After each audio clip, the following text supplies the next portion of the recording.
بسم اللہ الرحمن الرحیم۔ والعاطفۃ اذا كان المعطوف علیہ اسما صریحا، ٹھیک ہے، متن کی عبارت ہے۔ اور وہ حروف عاطفہ جب کہ معطوف علیہ اسم صریح ہو۔ یہی بات چل رہی ہے کہ کن کن مقامات میں ان مقدر ہوگا اور اس ان کی تقدیر سے فعل مضارع منصوب ہوگا، ٹھیک ہے۔ تو آپ نے پڑھ لیا کہ کتنے مقامات میں ان مقدر ہوگا، 6 مقامات پڑھ لیے۔ اب یہاں ایک 7واں مقام، 7ویں جگہ کے بارے میں بتا رہے ہیں جہاں پر ان مقدر ہوگا اور اس ان کی تقدیر سے فعل مضارع منصوب ہوگا۔ وہ 7ویں جگہ کون سی ہے؟ تو بتایا کہ حروف عاطفہ، حروف عاطفہ جو ہے ثم وغیرہ ہے، حروف عاطفہ سے پہلے جو معطوف علیہ ہو وہ معطوف علیہ اسم صریح ہو، ہے نا، ٹھیک ہے۔ حروف عاطفہ کے بعد فعل ہو، فعل مضارع ہو، اور حروف عاطفہ میں سے جو بھی حرف وہاں پر ہو اس سے پہلے جو معطوف علیہ ہو وہ اسم صریح ہو، یعنی گویا کہ فعل کا عطف، فعل مضارع کا عطف کس پر ہو؟ کسی اسم صریح کے اوپر ہو، تو وہاں پر حروف عاطفہ کے بعد ان کی تقدیر سے فعل مضارع منصوب ہوگا۔ آئی بات سمجھ میں؟ دیکھیے، ایک ہے اسم صریح اور ایک ہے اسم غیر صریح، جس کو اسم مؤول بھی کہتے ہیں، ٹھیک ہے۔ اسم صریح کسے کہتے ہیں اور اسم مؤول کہتے کسے ہیں؟ تو اسم مؤول کو سمجھ لیجئے تو اسم صریح سمجھ جائیں گے۔ اسم مؤول اس اسم کو کہتے ہیں کہ فعل کو یا جملہ کو مصدر کی تعویل میں کر کے جسے اسم بنایا جائے وہ اسم مؤول ہے۔ اور اسم صریح کسے کہتے ہیں؟ جسے مصدر کی تعویل میں نہ کیا گیا ہو، جو بذات خود مصدر ہو وہ اسم صریح ہے۔ جو اسم مشتق ہو وہ اسم صریح ہے۔ جو اسم جامد ہو وہ اسم صریح ہے، ٹھیک ہے۔ یعنی اس کو اسم نہ بنایا گیا ہو، فعل یا جملہ سے اس کو اسم نہ بنایا گیا ہو، وہ پہلے ہی سے اسم ہو، یا تو وہ پہلے ہی سے مصدر ہو، یا وہ اسم مشتق ہو یا اسم جامد ہو، تو اس کو اسم صریح کہتے ہیں۔ ہے بات سمجھ میں؟ تو حروف عاطفہ ہو، حروف عاطفہ کے بعد فعل مضارع ہو، اور ان حروف عاطفہ سے پہلے کوئی اسم صریح ہو، تو وہاں پر حروف عاطفہ کے بعد ان کی تقدیر سے فعل مضارع کو منصوب پڑھا جائے گا۔ ہے بات سمجھ میں؟ جیسے ایک مثال لیجئے، اعجبنی ضربک زیدا ثم تشتم، تو ثم یہ حرف عطف ہے، اس کے بعد فعل مضارع ہے، اور اس کا عطف کس کے اوپر ہو رہا ہے؟ اسم صریح کے اوپر، یعنی ضربک زیدا کے اوپر۔ ترجمہ کیا ہے؟ اعجبنی ضربک زیدا، مجھے تیرا زید کو مارنے، پھر اسے گالی دینے نے تعجب میں ڈال دیا۔ یعنی پہلے آپ نے زید کو مارا، پھر تھوڑی دیر بعد آپ نے زید کو برا بھلا کیا، تو ان 2 چیزوں نے مجھے تعجب میں ڈال دیا۔ تو دیکھیے، ثم تشتم، اس کا عطف کس پر ہو رہا ہے؟ ضربک زیدن کے اوپر، یعنی زید کا مارنا پھر اسے برا بھلا کہنا، اور ضربک یہ مصدر ہے، اور مصدر یہ اس میں صریح ہوتا ہے نا. تو یہاں پر حروف عاطفہ حرف عطف جو ثم ہے اس سے پہلے اس میں صریح آیا ہے، اور جب حرف عطف سے پہلے اس میں صریح آئے تو وہاں اس حرف عطف کے بعد ان کی تقدیر سے فعل مضارع منصوب ہوگا، اسی لیے ثم تشتم اس کو منصوب پڑھا گیا، اسی کو کہا ہے. دیکھیے تو یہ ساتویں چیز ہوئی نا جہاں پر ان مقدر ہوتا ہے نا. نمبر 1 کیا ہے؟ حتی ہے. نمبر 2 لام کہ ہے. نمبر 3 لام جحود ہے. نمبر 4 فا ہے. نمبر 5 واو ہے. نمبر 6 او ہے. اور یہ نمبر 7 حروف عاطفہ کہ جس سے پہلے معطوف علیہ اس میں صریح ہو، تو وہاں حروف عاطفہ کے بعد ان کی تقدیر سے فعل مضارع منصوب ہوگا. اسی کو کہا والعاطفۃ اذا کان المعطوف علیہ اسما صریحا، اور عاطفہ یعنی حروف عاطفہ جب کہ معطوف علیہ اس میں صریح ہو. اب یہاں یہ بتا رہے ہیں کہ یہاں حروف عاطفہ سے مراد کون سے حروف ہیں. کچھ حروف عاطفہ کا ذکر ہوا کہ نہیں اس سے پہلے. واو یہ بھی کیا حرف عطف ہے، فا یہ بھی حرف عطف ہے، او یہ بھی حرف عطف ہے، حتی یہ بھی حرف عطف ہے. تو کچھ حروف عاطفہ کا ذکر ہو گیا، ان حروف عاطفہ کی بات ہو رہی ہے یا ان کے علاوہ دوسرے حروف عاطفہ کی بات ہو رہی ہے، مثلا ثم وغیرہ ہے نا. تو یہاں شارح علیہ الرحمٰ نے نکال کر کے دکھایا کہ یہاں حروف عاطفہ سے مراد مطلق حروف عاطفہ ہے، خواہ ان کا ذکر اس سے پہلے آ گیا ہو یا ان کا ذکر اس سے پہلے نہ آیا. تو واو کا، فا کا، او کا، حتی کا ذکر آ چکا ہے، یہ بھی حروف عاطفہ میں شامل ہے. اور جن کا ذکر نہیں آیا ہے مثلا ثم، وہ بھی یہاں شامل ہے.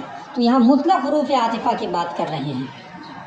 تو وہی کہا والعاطفۃ اے الحروف العاطفۃ مطلقاً، اور عاطفہ یعنی مطلقاً حروف عاطفہ سواء کانت من الحروف العاطفۃ المذکورہ او لا، خواہ مذکورہ حروف عاطفہ میں سے ہو او لا، یا مذکورہ حروف عاطفہ میں سے نہ ہو. مذکورہ حروف عاطفہ میں سے ہو وہ کون ہے؟ نیچے بین سطور میں دیا ہے، واو ہے، فا ہے، او ہے، حتی ہے نا. تو مذکورہ حروف عاطفہ میں سے ہو یا مذکورہ حروف عاطفہ میں سے نہ ہو کا ثم، جیسے ثم ہے. آئی بات سمجھ میں؟ تو یہاں مطلقاً حروف عاطفہ کی بات ہو رہی ہے کہ اس سے پہلے اگر معطوف علیہ اس میں صریح ہو تو اس کے بعد ان کی تقدیر سے فعل مضارع منصوب ہوگا. آئی بات سمجھ میں؟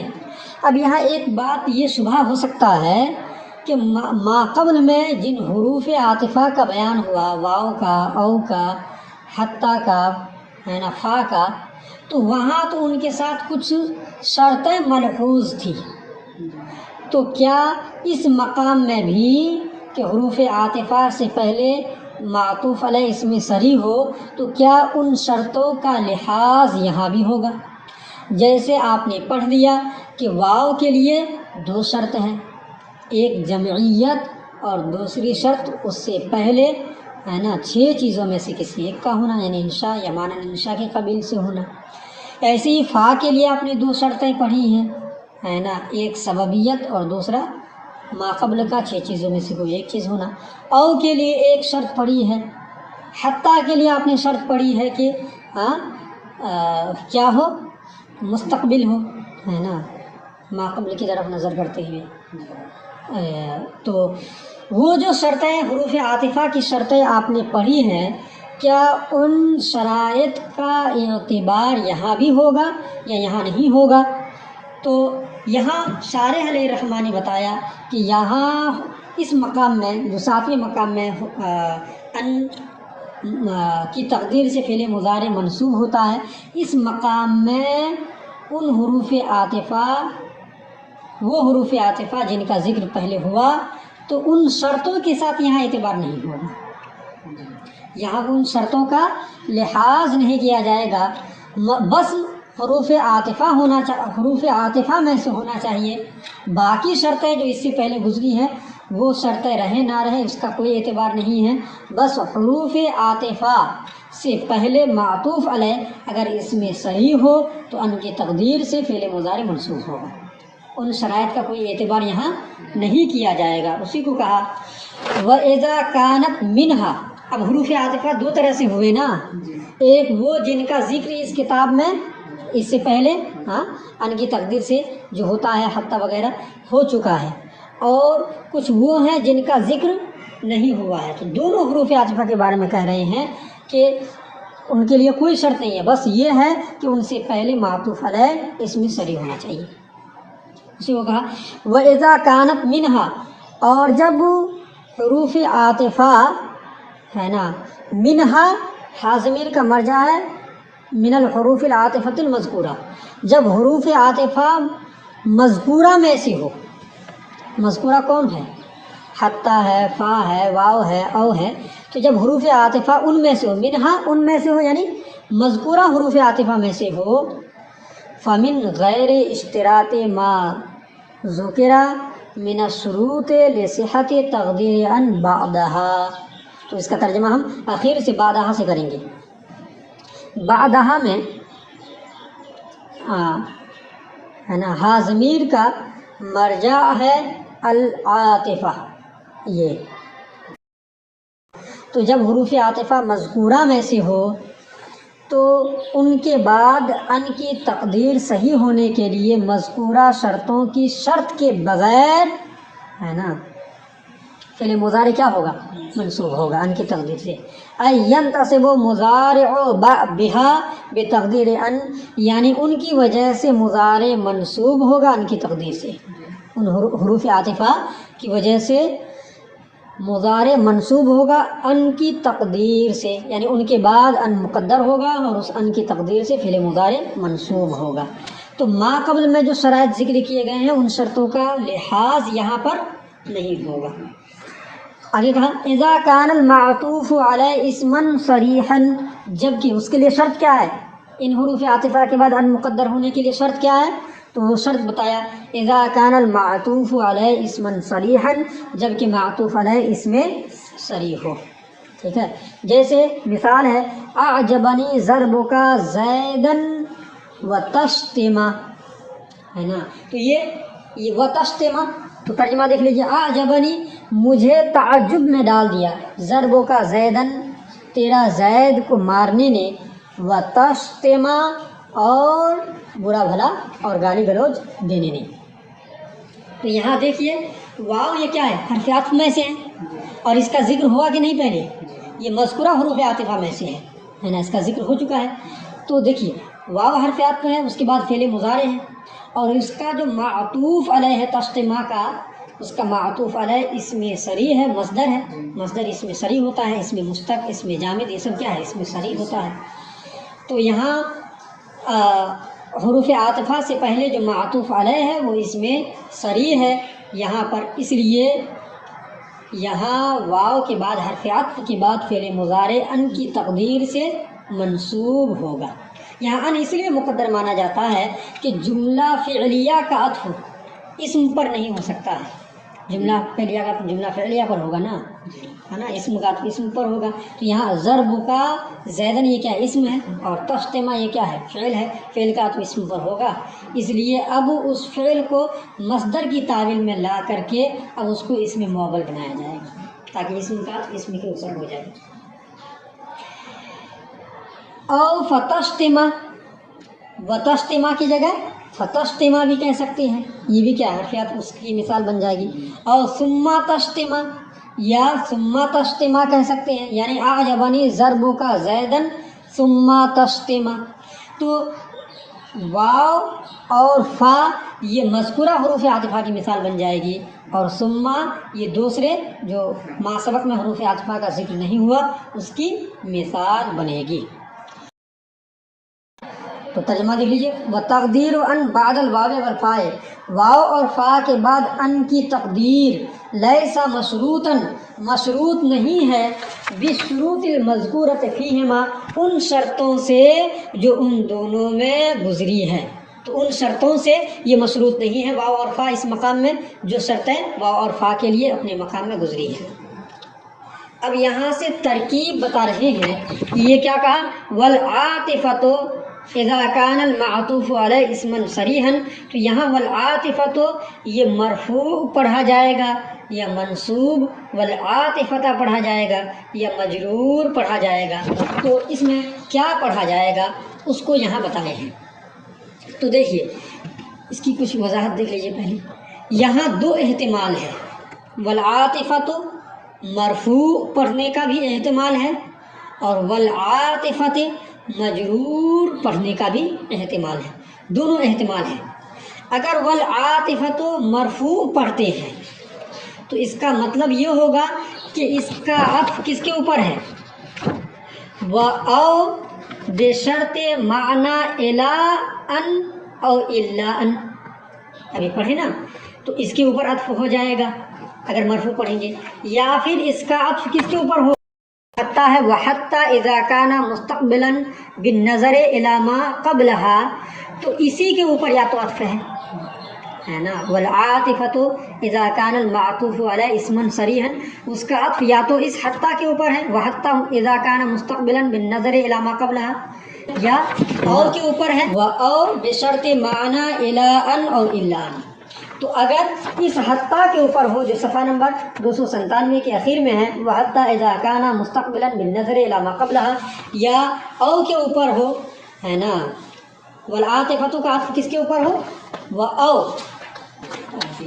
301 میں ہے نا، و او بشرط معنی الی ان اور الا ان، تو ان دونوں کے اوپر، ان دونوں میں سے کسی ایک کے اوپر اگر اس کو عطف کریں گے اور ان دونوں میں سے کسی ایک کو یا تو حتی کو معطوف علیہ بنائیں گے جو صفحہ نمبر 297 کے آخر میں ہے، یا پھر او کو جو صفحہ نمبر 301 میں ہے، ان کو اگر معطوف علیہ بنائیں گے، ان کے اوپر اگر عطف کریں گے تو اس وقت والعاطفۃ مرفوع پڑھا جائے گا، نہیں پڑھا جائے گا، کیوں؟ اس لیے کہ ان مثالوں میں آپ دیکھیے، وحتی اذا کان مستقبلا بالنظر الی ما قبلہا، تو یہاں پر حتی یہ کیا ہے، ترکیب میں مبتدا ہے، اور اذا کان مستقبلا بالنظر الی ما قبلہا یہ پورا جملہ اپنے متعلق سے مل کر کے کیا ہوگا، یہ خبر ہوگی، ہے نا، حتی مبتدا وہ خبر، تو جب اور اسی طریقے سے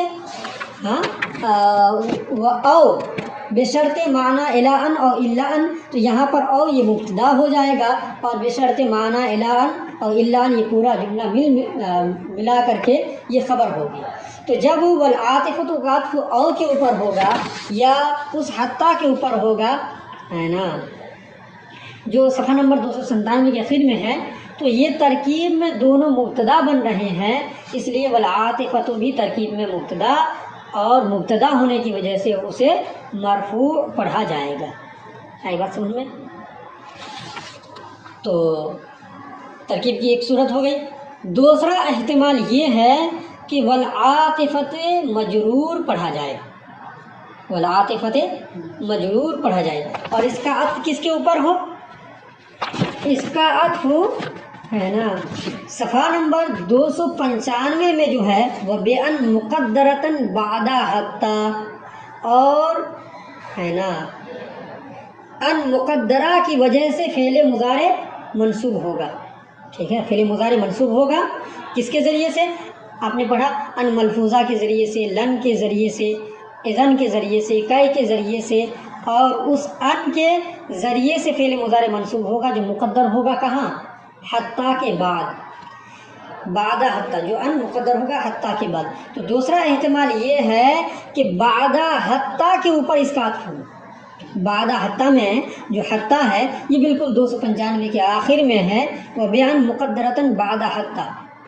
تو اس حتی کے اوپر عطف ہو، اور یہ حتی ترکیب میں کیا ہے، مجرور ہے، مضاف الیہ ہے نا، تو اگر اس کے اوپر عطف ہو تو مطلب کیا ہوگا کہ ان مقدر ہوتا ہے حتی کے بعد، لام کئے کے بعد، لام جحود کے بعد اور او کے بعد فا کے بعد واو کے بعد اور حروف عاطفہ کے بعد، ٹھیک ہے، حروف عاطفہ کے بعد۔ تو یہ احتمال ہے کہ اس کا عطف کس کے اوپر ہو، یہاں ہو، بِأَن مُقَدَّرَةً بَعْدَ حَتَّى، تو اس حتیٰ کے اوپر عطف ہو، ٹھیک ہے، دو احتمال ہو گیا۔ جب حتیٰ کے اس حتیٰ کے اوپر عطف ہوگا تو اس وقت پھر والعاطفۃ مجرور پڑھا جائے گا، ٹھیک ہے۔ تو اسی کو کہا ہے والعاطفۃ اذا کان مرفوعا فهو معطوف على اول المعدودات۔ تو اور حروف عاطفہ یہ والعاطفۃ جب اسے مرفوع پڑھا جائے تو یہ معطوف ہوگا على اول المعدودات الناصبۃ بتقدیر ان، ان کی تقدیر سے نصب دینے والے اول معدود کے اوپر اس کا عطف ہوگا۔ تو ان کے تقدیر سے نصب دینے والا سب سے پہلا معدود کیا ہے؟ 7 چیزیں گنائے نا، سب سے پہلا کیا ہے؟ حتیٰ ہے نا، تو اس حتیٰ کے اوپر ہوگا، ان کی تقدیر سے نصب دینے والے اول معدود کے اوپر اس کا عطف ہوگا۔ اعنی قولہ حتیٰ اذا کان مستقبلا، یعنی میری مراد ماتن کا قول حتیٰ اذا کان مستقبلا کے اوپر عطف ہوگا، ٹھیک ہے۔ اول معدود سے مراد کیا ہے؟ حتیٰ اذا کان مستقبلا، یہاں تک کہ جب وہ کیا ہو، حتیٰ کا ما بعد ہے نا، ما قبل کی طرف نظر کرتے ہوئے مستقبل ہو تو اس کے اوپر عطف ہو جائے گا۔ آئی بات سمجھ میں؟ تو اور وہ حتیٰ کیا ہے؟ مرفوع ہے، مبتدا ہے، اور اس کے بعد والا جملہ خبر ہے، تو اس کے اوپر جب عطف ہوگا تو اس والعاطفۃ کو مرفوع پڑھا جائے گا۔ اور علی آخرہا، یا آخری معدود کے اوپر عطف ہوگا والعاطفۃ کا، تو آخری ان کی تقدیر سے نصب دینے والے آخری معدود کے اوپر اس کا عطف ہوگا، ہے نا۔ اور آخری معدود جو ہے او بشرط الا ان اور الا ان، یہاں پر اس مقام میں او یہ مبتدا ہے ترکیب میں، اور بعد والا جملہ یہ کیا ہے، اس کی خبر بنے گی۔ تو جب اس کا عطف اس او کے اوپر ہوگا اور وہ او مرفوع ہے مبتدا ہونے کی وجہ سے، تو یہ بھی والعاطفۃ مرفوع پڑھا جائے گا۔ اسی کو کہا او علی آخرہا وہو او بشرط معنی الی ان، یا یہ معطوف ہے نا ان کی تقدیر سے نصب دینے والے آخری معدود کے اوپر، ہے نا، وہ او، اور وہ آخری معدود کیا ہے؟ او ہے بشرط معنی الی ان یا الا ان کے معنی کی شرط کے ساتھ، ہے نا، تو اس کے اوپر عطف ہوگا۔ تو ان دونوں صورتوں میں یعنی اس کا عطف حتیٰ اذا کان مستقبلا کے اوپر ہو یا او بشرط معنی الی ان کے اوپر ہو، دونوں صورت میں والعاطفۃ کو مرفوع پڑھا جائے گا۔ اب دوسرا قول یہ ہے کہ والعاطفۃ مرفوع نہ ہو بلکہ مجرور ہو، ٹھیک ہے، والعاطفۃ مرفوع نہ ہو بلکہ مجرور ہو۔ اگر مجرور ہوگا تو اس کا عطف کس کے اوپر ہوگا؟ بعد حتیٰ 295 میں جو ہے، یعنی ان کی تقدیر سے فعل مضارع منصوب ہوتا ہے، ان مقدر ہوتا ہے نا، اور اس ان کی تقدیر سے فعل مضارع منصوب ہوتا ہے۔ تو ان کتنے مقامات میں مقدر ہوتا ہے؟ تو وہاں بتایا تھا، ہے نا، حتیٰ کے بعد ان مقدر ہوتا ہے، لام کئی کے بعد مقدر ہوتا ہے لام، تو وہاں جو حتیٰ کا ذکر ہوا بِأَن مُقَدَّرَةً بَعْدَ حتیٰ کہ کتنے مقامات میں ان مقدر ہوتا ہے، وہاں جو شمار کرائے ہیں اس حتیٰ کے اوپر، ہے نا، والعاطفۃ کا عطف ہو، اور وہاں پر حتیٰ جو ہے وہ مضاف الیہ ہونے کی وجہ سے مجرور ہے، اس لیے یہ بھی کیا ہوگا، مجرور پڑھا جائے گا۔ اسی کو کہا وکیلا، اور ایک قول یہ بھی کہا گیا ہے ہوا مجرور معطوف علی حتیٰ، کہ والعاطفۃ یہ مجرور ہے اور معطوف ہے اس حتیٰ کے اوپر، ہے نا، فی قولہ وبأن مقدرۃ بعد حتیٰ، جو ماتن کے قول بأن مقدرۃ بعد حتیٰ میں ہے۔ تو جو ماتن کے قول بأن مقدرۃ بعد حتیٰ میں جو حتیٰ ہے، اس حتیٰ کے اوپر یہ کیا ہے، معطوف ہے، ٹھیک ہے، اور یہاں بعد حتیٰ میں یہ کیا ہے، مجرور ہے مضاف الیہ ہونے کی وجہ سے، اس لیے والعاطفۃ یہ مجرور پڑھا جائے گا۔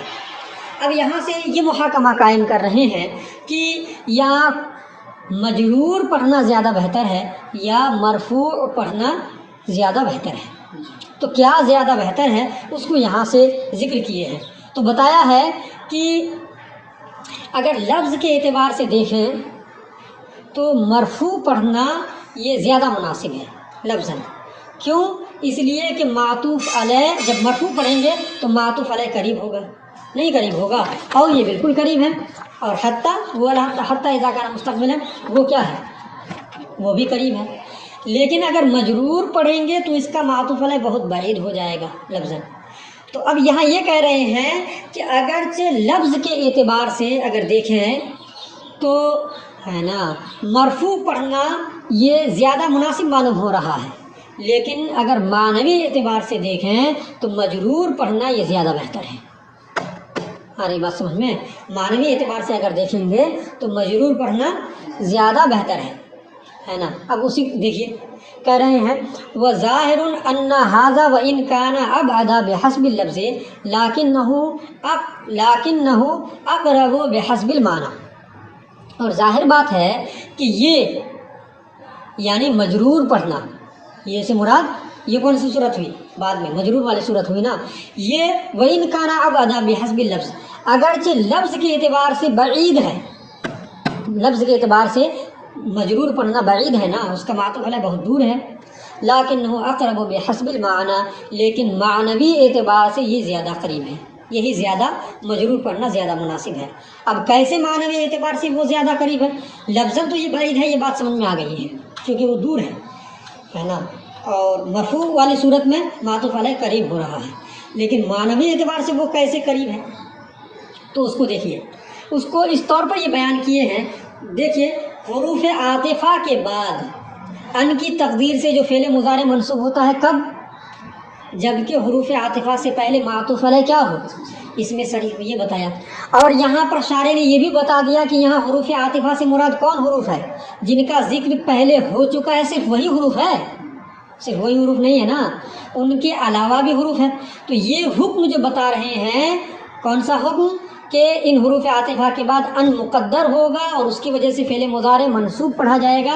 یہ حکم صرف انہی حروف عاطفہ کے ساتھ خاص نہیں ہے جن کا ذکر پہلے ہوا ہے نا، جن کا ذکر ہوا حتیٰ اور وغیرہ، ان کے ساتھ خاص نہیں ہے. ان کے علاوہ جو بھی حروف عاطفہ ہو ان سب کے ساتھ یہ حکم کیا ہے؟ ان سب کو یہ حکم عام ہے. آئی بات سمجھ میں؟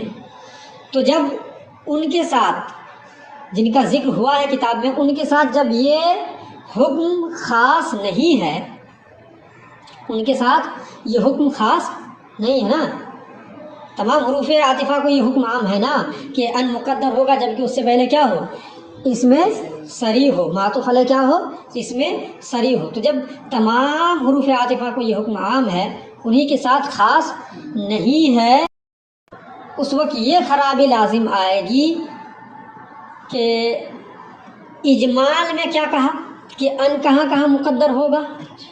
6 مقامات میں اجمال میں کہا نا. پہلے اجمالاً کیا بتایا کہ ان مقدر ہوگا کہاں؟ حتیٰ کے بعد، لام کئی کے بعد، لام جو خود کے بعد، فا کے بعد، واو کے بعد، او کے بعد. اجمال میں صرف 6 چیزوں کو ذکر کیا. اور جب اجمال ہو گیا، مثال دینے کی باری آئی تو تفصیل کا جہاں ذکر آیا، یعنی جہاں پر مثال دے کر کے ان 6 مقامات کو واضح کیا گیا ہے نا، تو اجمال میں تو ان کا ذکر ہے نہیں، اجمال میں ان حروف کا ذکر نہیں ہے نا. ثم کا ذکر اجمال میں ہے. یہ حکم کس کے ساتھ خاص ہے؟ یہ حکم خاص تو نہیں ہے نا، حروف عاطفہ کے بعد ان مقدر ہوگا، یہ حکم تو صرف ان حروف عاطفہ کے ساتھ خاص نہیں ہے جو مذکور ہوا ہے کتاب میں، یہ دوسرے کو بھی شامل ہے. تو جب دوسرے حروف عاطفہ کو بھی یہ حکم شامل ہے تو دوسرے حروف عاطفہ مثال کے طور پر ثم، ان کا ذکر تو اجمال میں ہوا نہیں ہے. ان جہاں جہاں مقدر ہوگا، 6 مقامات جو ذکر کیے ہیں اجمال میں جہاں مثال نہیں دیے تھے، وہاں پر تو ثم وغیرہ جیسے حروف عاطفہ کا ذکر ہوا نہیں ہے، تو اجمال میں ان کا ذکر ہوا نہیں. اور جہاں تفصیل کی بات آ رہی ہے، ٹھیک ہے، جہاں تفصیل کی بات آئی ہے، تفصیل یعنی مثال پیش کرنے کی، وہاں پر ان حروف کی بھی بات آ رہی ہے جن کا ذکر اجمال میں نہیں ہوا تھا، ہے نا۔ تو اعتراض یہ وارد ہوگا کہ تفصیل اجمال کے مطابق نہیں ہے۔ آپ نے اجمال میں کہا ہے کہ 6 مقامات میں ان مقدر ہوگا، اور جب آپ تفصیل کر رہے ہیں تو 7 مقامات بتا رہے ہیں، ہے نا۔ تو یہ کون سی بات ہوئی، ہے نا۔ اس لیے کہ یہ جو حروف عاطفہ ہے یہ تو صرف انہی حروف کے ساتھ خاص نہیں ہے کہ اس کو آپ الگ سے شمار نہ کریں، بلکہ یہ تو دوسرے حروف عاطفہ کو بھی شامل ہے، تو اس کو ایک ہے نا مستقل عدد شمار کی جائے گی تو 7 مقامات ہو جائیں گے۔ تو اجمال اور تفصیل ایک دوسرے کے موافق ہوگا نہیں ہو پائے گا۔ اس لیے اگر آپ اس کو مرفوع پڑھیں گے تو یہ اعتراض وارد ہوگا والعاطفتوں کو، کیوں؟ اس لیے کہ جب اس کو آپ مرفوع پڑھیں گے تو اس کا عطف کس کے اوپر ہوگا؟ تفصیل والے حتیٰ کے اوپر ہوگا، حتیٰ اذا کان مستقبلا، اور حتیٰ کے بعد ان مقدر ہوتا ہے جبکہ اس کا ما بعد ما قبل کی طرف نظر کرتے ہوئے مستقبل ہو، ہے نا، اور پھر اس کی مثال پیش کیے ہے وہاں، ٹھیک ہے، تفصیلی مقام میں۔ تو یہاں حتیٰ کے اوپر اگر یہ کریں گے تو یہ حتیٰ کس مقام میں ہے؟ مقام تفصیل میں ہے، یہ تفصیل میں ہے نا۔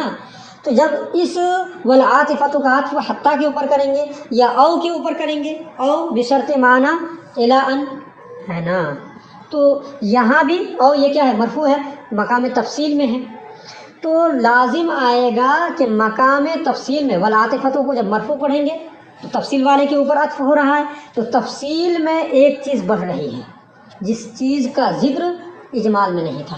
اجمال میں صرف 6 مقامات تھے، حروف عاطفہ کا ذکر نہیں تھا، اور یہاں آپ تفصیل میں ایک چیز زائد کر رہے ہیں، تو یہ اعتراض وارد ہو رہا تھا کہ آپ کی تفصیل اجمال کے مطابق نہیں ہے، ہے نا۔ اس لیے مرفوع پڑھنے میں یہ خرابی ہے۔ لیکن اگر اس کو ہم مجرور پڑھیں گے تو اس والعاطفۃ کا عطف کس کے اوپر ہوگا؟ ہاں، کہ ان مقدر ہوتا ہے کتنے مقامات میں؟ 6 مقامات میں، جو اجمال ہے نا، اس حتیٰ کے اوپر ہو جائے گا کہ ان مقدر ہوگا، ہے نا، بعد حتیٰ کے بعد، ہے نا، بعد حتیٰ، بعد فلاں، فلاں کے بعد، فلاں کے بعد، فلاں کے بعد والعاطفۃ، اور حروف عاطفہ کے بعد ان مقدر ہوگا، تو اس والعاطفۃ کا عطف اجمال کے اوپر ہوگا، ہے نا۔ تو جب اجمال کے اوپر اس کا عطف ہو جائے گا کہ ان مقدر ہوتا ہے فلاں فلاں مقام میں، حتیٰ کے بعد، لام کے بعد، لام جہود کے بعد، ثم کے بعد، وغیرہ وغیرہ، اور حروف عاطفہ کے بعد، جب یہ ہوگا تو اس کا تعلق اب تفصیل سے نہیں ہوا، اجمال سے ہو گیا۔ تو جب اجمال سے ہوا، اب وہ اعتراض لازم آئے گا کہ آپ تفصیل میں ایک چیز کا اضافہ کر رہے ہیں جس کا ذکر اجمال میں نہیں تھا، یہ خرابی لازم نہیں آئے گی۔ اس لیے والعاطفۃ مجرور پڑھنا یہ زیادہ مناسب ہے، معنوی اعتبار سے یہ زیادہ قریب ہے، کیوں؟ اس لیے کہ اس وقت وہ اعتراض نہیں پڑے گا جو مرفوع پڑھنے کی صورت میں اعتراض وارد ہو رہا تھا کہ آپ کی تفصیل آپ کے اجمال کے موافق نہیں ہے، وہ اعتراض وارد نہیں ہوگا۔ اسی کو کہا لأنه على التقدیر الاول، اس لیے کہ پہلی تقدیر پر، پہلی تقدیر سے مراد یعنی مرفوع پڑھنے کی صورت میں ان جعل العاطفۃ عامہ، اگر حروف عاطفہ کو عام مانا جائے، مما ذکر، جو مصنف نے ذکر کیا ہے، مصنف نے جو ذکر کیا ہے، کیا ذکر کیا ہے؟ حتیٰ ذکر کیا ہے، واو ذکر کیا ہے، خاص ہے، اگر ان سے عام مانا جائے حروف عاطفہ کو، حروف عاطفہ کے بعد ان مقدر ہوتا ہے جبکہ معطوف علیہ کیا ہو؟ اس میں صریح ہو، تو یہاں جو حروف عاطفہ ہے اگر ان حروف عاطفہ کو مذکورہ حروف عاطفہ سے عام مانا جائے، یعنی ان کو بھی حکم شامل ہو اور دوسروں کو بھی شامل ہو، اگر عام مانا جائے، کما ذکرنا، جیسے کہ ہم نے اس چیز کو ابھی ذکر کیا کہ عام ہی ہے نا، ہے نا، تو کیا خرابی لازم آئے گی؟ یلزم ان یذکر فی التفصیل ما لم یکن فی الاجمال، کہ تفصیل میں ان چیزوں کو ذکر کیا کرے، ہے نا، کہ تفصیل میں مصنف ان چیزوں کو ذکر کر رہے ہیں جو اجمال میں ذکر نہیں کیے تھے، ہے نا۔ جب یہ عام ہو جائے گا، حروف عاطفہ عام ہوگا، ان کو بھی شامل ہوگا جو جن کا ذکر ہوا، اور ان کو بھی شامل ہوگا جن کا ذکر نہیں ہوا، تو یہ ایک الگ چیز ہو جائے گی نا، ہاں، یہ ایک الگ چیز ہو جائے گی تفصیل میں، ہے نا۔ 6 چیزوں کا ذکر ہوا تھا پہلے، اور یہ حروف عاطفہ کے بعد بھی ان مقدر ہوگا، یہ ایک 7ویں چیز ہو جائے گی۔ تو اجمال میں اس چیز کا ذکر نہیں تھا اور تفصیل میں اس چیز کا ذکر آ رہا ہے، یہ خرابی لازم آئے گی، یہ اعتراض لازم آئے گا۔ یلزم ان یذکر فی التفصیل ما لم یکن فی الاجمال، تو یہ لازم آئے گا کہ مصنف تفصیل میں وہ چیز ذکر کر رہے ہیں جو اجمال میں ذکر نہیں کیے تھے، ٹھیک ہے۔ وَإِنْ خُصَّتْ بِهِ، اور اگر حروف عاطفہ کو انہی کے ساتھ خاص کر دیا جائے جو مصنف نے ذکر کیا، واو کے ساتھ خاص کر دیا جائے تو کیا خرابی لازم آئے گی؟ یلزم تخصیص الحکم بھی، تو حکم کو ان کے ساتھ خاص کرنا لازم آئے گا، اور ان حروف عاطفہ کے ساتھ حکم خاص ہے نہیں، ابھی ہم نے ذکر کیا نا، ان کے علاوہ ثم وغیرہ کو بھی یہ حکم کیا ہے؟ عام ہے۔ ولیس فی الواقع مخصوصا بھی، اور واقع اور حقیقت میں یہ حکم ان کے ساتھ خاص نہیں ہے۔ کما سبق من جریانہ فی ثم ایضا، جیسا کہ گزرا اس کا حکم ثم میں بھی جاری ہوتا ہے، جیسے کہ گزر چکا کہ اس کا حکم جاری ہوتا ہے ثم میں بھی، ہے نا۔ تو یہ حکم تو حروف عاطفہ کے بعد جو ان مقدر ہوتا ہے، یہ حکم صرف مذکورہ حروف عاطفہ کے ساتھ خاص نہیں ہے، یہ ثم وغیرہ میں بھی جاری ہوتا ہے۔ اس لیے جب یہ حروف عاطفہ عام ہے تو حروف عاطفہ جن کا ذکر پہلے ہوا وہ تو ہے ہی، ان کے بعد تو ان مقدر ہوگا ہی۔ حروف عاطفہ جن کا ذکر نہیں ہوا ہے ان کے بعد بھی کیا ہوگا؟ ان مقدر ہوگا، جبکہ معطوف علیہ اس میں صریح ہو۔ آئی بات سمجھ میں؟ تو اب جب اس کو مرفوع پڑھا جائے گا، والعاطفۃ کو مرفوع اگر پڑھا جائے گا تو یہ خرابی لازم آئے گی جب ان کو آپ تفصیل والی مثال کے اوپر حتیٰ اور او کے اوپر عطف کریں گے، تو یہ اعتراض لازم آئے گا کہ آپ تفصیل میں ان چیزوں کو ذکر کر رہے ہیں جن کا ذکر اجمال میں نہیں ہوا تھا، ہے نا۔ تو یہ اعتراض لازم آ رہا تھا، اس لیے اس کو مجرور پڑھنا یہ زیادہ مناسب ہے۔ جب مجرور پڑھیں گے تو اس کا تعلق اب اجمال والے حتیٰ سے ہوگا، تو اجمال میں اس کا ذکر آ جائے گا۔ ہاں، اب یہاں یہ بتا رہے ہیں کہ اس کا عطف ہے نا بعد والے حتیٰ اور او کے اوپر بھی کیا جا سکتا ہے، تفصیل والے میں بھی، لیکن مناسب یہ تھا کہ ان کا ذکر 2 مرتبہ ہوتا، ان حروف عاطفہ کا ذکر، یہ 7ویں قسم کا ثم وغیرہ کا ذکر وہاں اجمال میں بھی اگر ہو جاتا تو یہ بہتر تھا۔ اسے ہوگا وجرد علیہ، مصنف کے اوپر یہ اعتراض وارد ہوگا کہ جب اس کو مرفوع پڑھیں گے تو یہ اعتراض وارد ہوگا انہ کان المناسب حینئذ ذکرھا مرتین، مرۃ فی الاجمال و مرۃ فی التفصیل۔ تو مصنف کے اوپر یہ اعتراض وارد ہوگا کہ مصنف پر مناسب یہ تھا کہ اس وقت اس کو 2 مرتبہ ذکر کرتے ہیں، حروف عاطفہ کو 2 مرتبہ، ایک یہاں تفصیل کے مقام میں اور ایک اجمال کے مقام میں، مرۃ فی الاجمال، ایک مرتبہ اجمال کے مقام میں اور ایک مرتبہ تفصیل میں، کا سائر ما ذکر، جیسے کہ وہ تمام جو ذکر کیے گئے، جیسے حتیٰ وغیرہ کو اجمال میں بھی ذکر کیے اور تفصیل میں بھی ذکر کیے، تو ان تمام جو ذکر کیے گئے ان کو دونوں جگہ ذکر کیے، تو ان حروف عاطفہ کو بھی جن سے پہلے معطوف علیہ اس میں صریح ہو، ان کو بھی 2 جگہ ذکر کر